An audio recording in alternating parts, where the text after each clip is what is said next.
Flight simulators are essential tools for pilots. They provide a safe and controlled environment for training. Simulators allow pilots to practice procedures.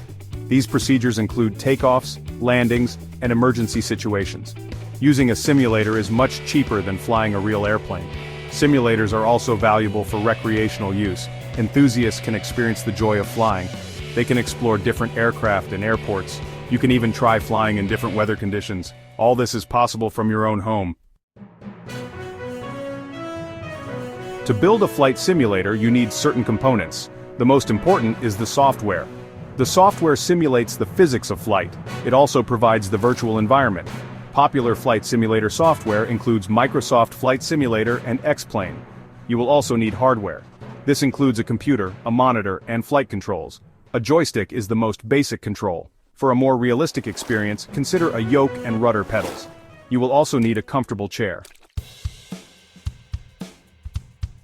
First, choose your software.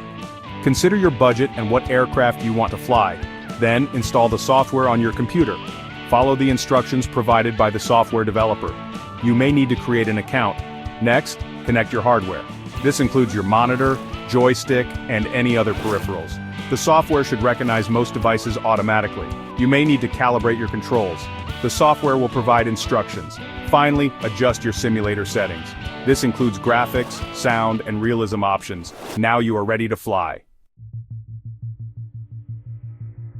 For a more immersive experience, consider several upgrades.